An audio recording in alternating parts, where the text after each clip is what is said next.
வணக்கம் நேயர்களே. நம்ம இன்றைக்கி அன்னலட்சுமி கிச்சனில் பார்க்க போகிற டிஷ் பார்த்திங்கன்னா vegetable fried rice. Veg fried rice பண்ண போகிறோம். இதுக்கு எனக்கு தேவையான பொருள் ஃபஸ்ட்டு பார்த்துடலாம்.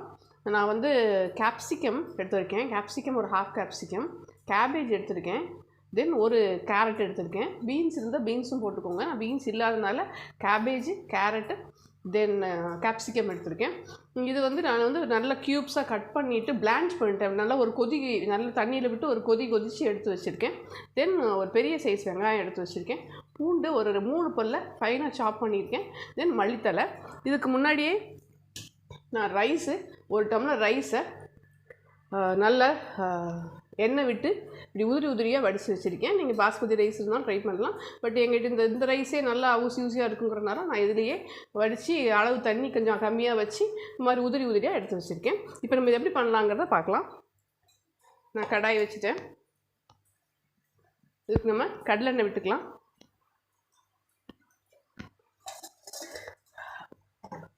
பட்டர் இருந்தால் பட்டர் போட்டுக்கோங்க. நெய் போடாதீங்க, அந்த ஃப்ரைட் ரைஸ்க்கான டேஸ்ட் கிடைக்காது.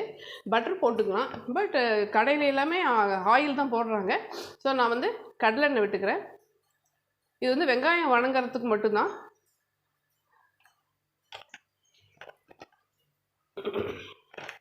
இது எண்ணெய் நல்லா காயட்டும். இப்போ இந்த வெஜ் ஃப்ரைட் ரைஸ்க்கு வந்து நீங்கள் ஈவன் இதில் வந்து நீங்கள் ஸ்க்ராம்பிள்டு எக்கு போட்டுட்டு பெப்பர் போட்டு சால்ட் போட்டு ஸ்க்ராம்பிள்டு எக்கு பண்ணி தனியாக முட்டையை உடச்சி ஊற்றி உப்பு மிளகு போட்டு நல்லா பெரட்டிட்டு அதை தனியாக எடுத்து வச்சுட்டு அதுக்கப்புறம் இந்த வெஜிடபிள்ஸ்லாம் போட்டுட்டு அப்புறம் ஃபைனலாக நீங்கள் ஆட் பண்ணி வெஜ் எக் ஃப்ரைட் ரைஸ் பண்ணலாம். நான் வந்து வெறுசாக இப்போ ப்ளைனாக fried rice veg fried rice மட்டும் பண்ணி சொல்ல போகிறேன். நீங்கள் இது வந்து பசங்களுக்கு லஞ்ச் பேக் பண்ணி கொடுக்கலாம். ஸோ நல்லா விரும்பி சாப்பிடுவாங்க. இது கொஞ்சம் ஹெல்த்தியாக வேணும்னு நினச்சிங்கன்னா ஈவன் நீங்கள் எக் ஆட் பண்ணிக்கலாம். எண்ணெய் காஞ்சிடுச்சு. இப்போ நம்ம ஃபஸ்ட்டு இந்த கார்லிக் போட்டுடலாம். பூண்டு கட் பண்ணி வச்சுருக்கேன் 3 பல்ல. நல்லா ஃபைனாக சாப் பண்ணிக்கோங்க. எதுவுமே பல்ல ரொம்ப கடிபடாமல் இருக்கட்டும். நான் வந்து போன வீடியோவில் பார்த்தீங்கன்னா நான் வந்து சோயா சாஸ் எப்படி செய்கிறதுன்னு சொல்லியிருப்பேன். அது நீங்கள் போய் பாருங்கள். நான் இதில் கீழே லிங்க்கில் கொடுக்குறேன், டிஸ்கிரிப்ஷனில் கொடுக்குறேன். இங்கே பாருங்கள். இப்போ நான் செஞ்சு அதை ப்ரிப்பேர் பண்ணி வச்சுருக்கேன். அதையும் நம்ம இதில் ஆட் பண்ண போகிறோம். தேவையான பொருள் பார்த்திங்கன்னா பெப்பர் சால்ட் போட்டு தான் பண்ண போகிறோம். இப்போ நல்லா கார்லிக் வந்து இங்கே பாருங்கள் கொஞ்சம் அந்த நல்ல ஸ்மெல் வரட்டும்.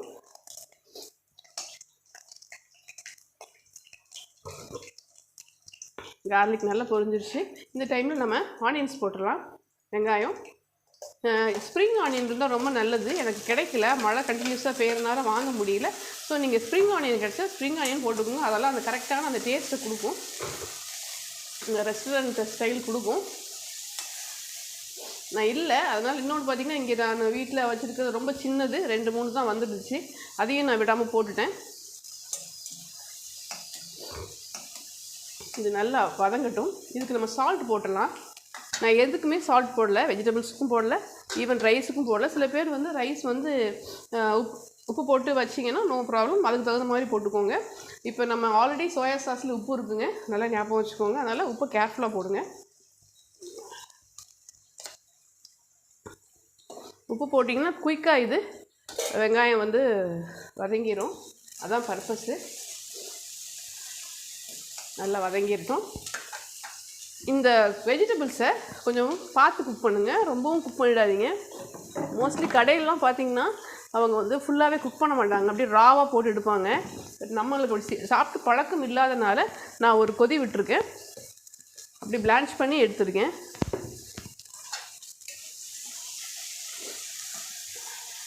நல்லா வெங்காயம் வதங்கிடுச்சு.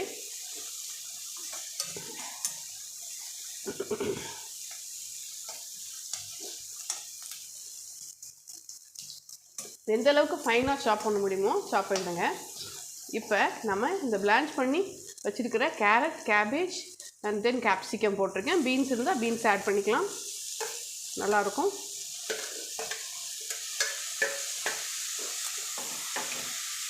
இதை ஒரு பெரட்டிடுங்க. இந்த பெரட்டும் போதே இதுக்கு நம்ம பெப்பர் போட்டுடலாம். பெப்பர் தான் மெயின். இது வந்து கடையெல்லாம் பார்த்திங்கன்னா ஒயிட் பெப்பர்னு விற்கும், அது வாங்கி போடுவாங்க. நான் பட் வீட்டில் இருக்கிற பெப்பர் தான் போடுறேன். இது பாருங்கள், இது காரத்துக்கு வந்து பெப்பர் மட்டும்தான் போட போகிறோம். ஸோ நான் நல்ல ஒரு 2 ஸ்பூன் 2.25 ஸ்பூன் போட்டிருக்கேன். நீங்கள் குழந்தைங்க பெப்பர் ஒன்றும் பண்ணாது, நல்லது, உடம்புக்கு நல்லது. இந்த மழை நேரத்துக்கு போட்டாலும் ஒன்றும் பண்ணாது. இது எல்லாமே வீட்டில் ப்ரிப்பேர் பண்ணுறோம். ஸோ தைரியமாக செஞ்சு கொடுக்கலாம். ஆல்ரெடி எல்லாமே குக் ஆனதுனால இப்போ நம்ம இதில் இந்த சாதத்தை போடலாம். இந்த சாதத்தை போடும்போது கேர்ஃபுல்லாக பாருங்கள் எப்படி உதிரி உதிரியாக இருக்குன்னு, அது மாதிரி உதிரி உதிரியாகவே போடுங்க. இன்னொன்று இதில் போட்டு நம்ம பரட்டும் போது இன்னும் கொஞ்சம் அது ஸ்டிஃப் ஆயிரும். அதுக்கும் ரொம்ப வேகாமல் போடாதீங்க, பசங்களுக்கு ஸ்டொமக் அப்செட் ஆயிரும். ஸோ ஓரளவுக்கு இந்த இது கலவாக தான் நான் வச்சேன். இப்போ கையோடு இதை பரட்டி விடுங்க. இந்த பரட்டுற சமயத்தில் நம்ம சோயா சாஸ் போட போகிறோம். ரொம்பவும் எண்ணெய் விட்டிங்கன்னா சாகி ஆயிரும், இந்த மாதிரி எண்ணெய் சேர்ந்து போத்த மாதிரி ஆயிரும். நான் சொன்ன மாதிரி நீங்கள் ஸ்க்ராம்பிள் எக் முதலே பண்ணி வச்சுருந்தீங்கன்னா இந்த டைமில் நீங்கள் ஆட் பண்ணிக்கலாம். இங்கே பாருங்கள் சோயா சாஸு.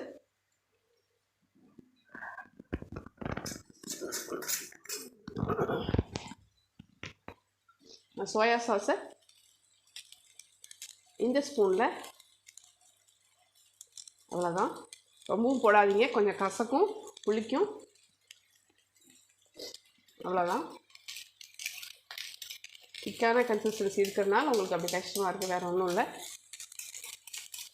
இப்போ இதை நம்ம ஒரு ட்விஸ்ட்டு கொடுத்துடலாம். எல்லா பக்கமும் சேர்கிற மாதிரி அடுப்பை கம்மி பண்ணி வச்சுக்கோங்க.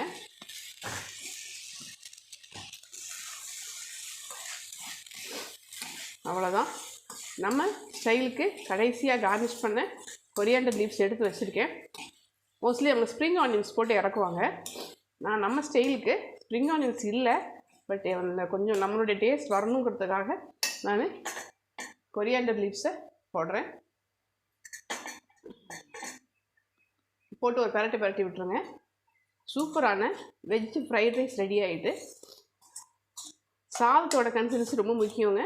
தென் சாஸ் ப்ரிப்பரேஷன் பார்த்துக்கோங்க, வீட்டிலே பண்ணலாம், நீங்கள் வெளியே வாங்கணும்னு அவசியம் கிடையாது. சும்மா ஒரு 5 டேபிள் ஸ்பூன் ஆஃப் சுகர் போட்டு நான் ப்ரிப்பேர் பண்ணியிருப்பேன். வெறும் சால்ட் வேணும், லைம் ஜூஸ் வேணும், இல்லைனா வினிகர் வேணும். பார்த்தீங்கன்னா உங்களுக்கு தெரியும். ஸோ ஒரு சூப்பரான வெஜ் ஃப்ரைட் ரைஸ் பண்ணி பார்த்துட்டோம்.